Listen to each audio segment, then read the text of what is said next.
All right, let's talk about the Las Vegas Raiders. This is a team heading into a massive Week 2 Monday night matchup against the Los Angeles Chargers. That's going to be a big game for both teams. Excited to see what the Raiders do. And the Raiders have gotten a lot of noise, a lot of good publicity for some draft steals, but it looks like there's another steal emerging outside of the draft for this Raiders football team. Exciting news for Raider Nation, which we'll get to in just 1 second. But first, I'm Nick, that is Andrew, and this is Saturday Morning Inspection.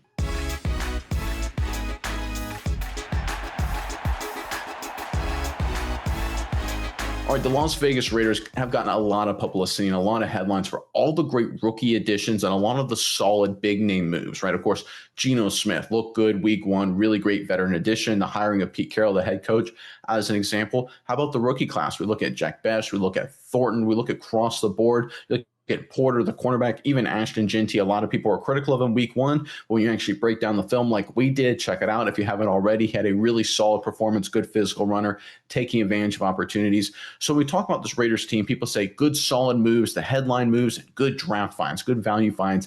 But there's more than that. There's been some veteran finds, and one in particular, a player whose career was left for dead, seems to have a little bit of renaissance with his head coach, Pete Carroll, with the Raiders. Let's pull up this graphic here, courtesy of PFF, and we're talking about safety / linebacker, defensive jack of all trades, Jamal Adams. And according to PFF, he had a 90.9 PFF grade, second among linebackers. He essentially lined up exclusively as a linebacker for the Raiders with 3 defensive stops, 2 pressures, allowed just 1 catch for a total of 5 yards. So an impressive debut for Jamal Adams, who, of course, is a massive steal. In fact, let's go ahead and pull up his over-the-cap screen grab right here that I pulled from overthecap.com just to highlight the value of Jamal Adams. And you can see, just not to spend too much time on this, is that his contract right there, his cap number for the season, $1.03 million for the Las Vegas Raiders. An absolutely bonkers. Now, there are some incentives in there. There are some base salary, things like that, to be, outside of that cap number. And I won't get into the details why there's a few $100,000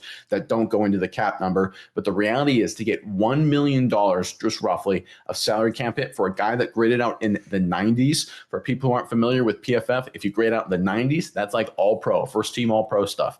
80s is like star level. Mid 70s is like really good, solid players. Mid high 60s, that's good, decent, good job, good player. You can work with that, right? Jamal Adams making $1 million a year, playing like an all-pro. It's early. It's 1 game, small sample size, but it almost looks kind of like the Philadelphia Eagles last year when they signed linebacker Zach Baum, came into that Eagles team. A lot of people wondered, what the heck is this guy? What's he going to do? He became an all-pro defensive player of the year candidate for Philadelphia Eagles. So a really good start to the 2025 season as well. A great find on a super cheap contract. It looks like Jamal Adams could potentially be the next guy to fall in line with that. And when you look at this Raiders defense, in fact, let's go ahead and pull up their defensive grades, the entire team here. There's going to be a lot of data here. You can see Jamal Adams wasn't just good. He was the best player on their defense. He was better than Crosby, performed better than Pratt, better than Eichenberg. Go down the list here. Better than Jeremy Chin, who had a solid debut, by the way. Didn't get a lot of credit, but I think he did a lot of good things. Across the board, he was the star of this defense. Now, do I expect him to be the star going forward every single game? Look, with Max Crosby, that's probably not going to happen, right? Crosby obviously is a superb player. There's a lot of really good pieces on this Raiders defense. But the point here is that Jamal Adams, a guy whose career was, like I said before, pretty much left for dead, right? He's over, right? He's hanging up the cleats. Your time, you had a good run there with the Jets, had a few nice, moments there with the Seattle Seahawks, but you just can't do it anymore. Listen, time is undefeated, right? Always has been, always will be. Looks like maybe premature in that calling that for Jamal Adams. I think his performance week 1 against New England, I don't know if it's just a flash in the pan. I don't think so. What he did exclusively as a linebacker, I think that's really important. Moving him essentially as a full-time linebacker, especially in certain situations, stroke of genius by Graham and Pete Carroll. I think they can revive his career in some respects.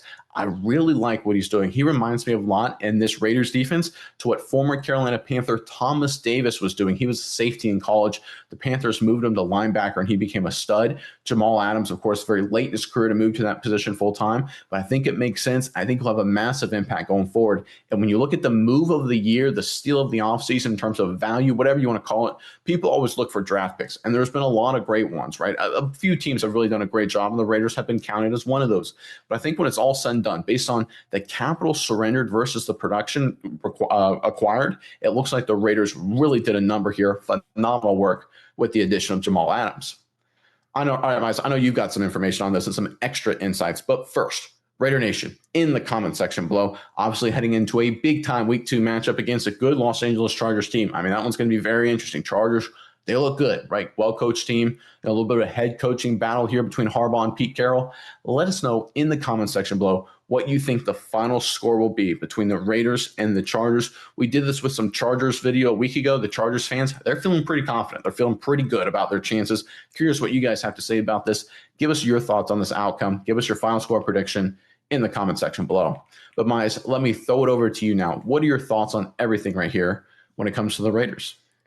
Yeah, Nick, I think that this team really made a great pickup here with Jamal Adams, especially when you kind of dig into the data and look at what's going on with it. Because if you look, the last few seasons for Adams, like you said, if you go back, with the Jets, phenomenal player, absolute superstar, went to Seattle, solid player. But going into, the past 3 years, people be like, well, down performances. Like you said, is this a guy that can cut it in the league anymore? Is he getting too old? He's 20, almost 30 years old now.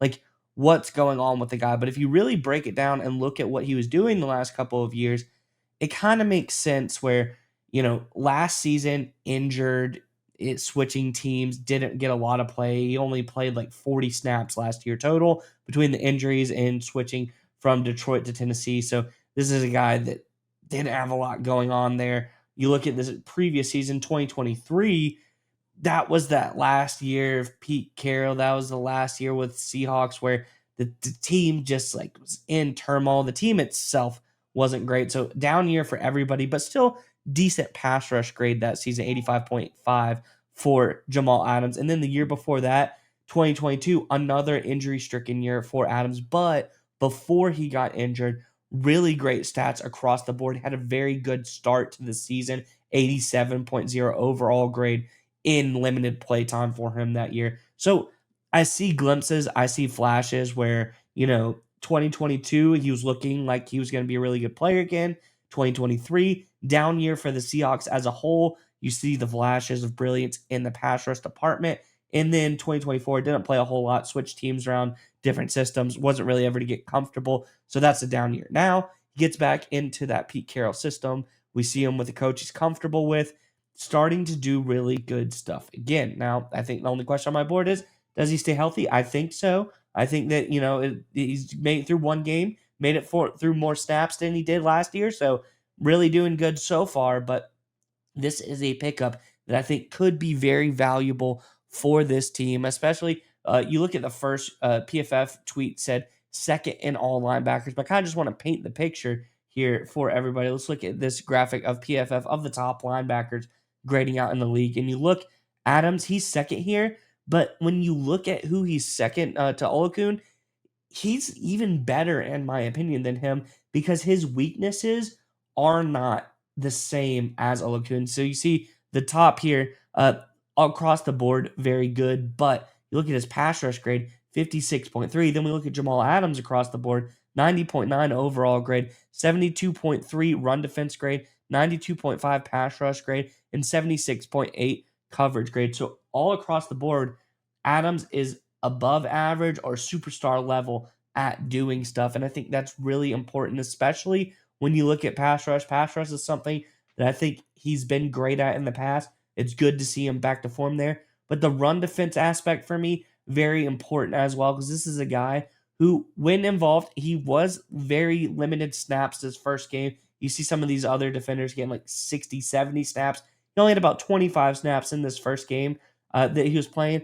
But when he got in on run defense plays, he was making stops. In 8 run defense snaps, he had 3 stops. He was really able to stop the run and make negative plays for the offense. And when you look at the data, some of the best defenses in all of football are really good at stopping the run and making stops.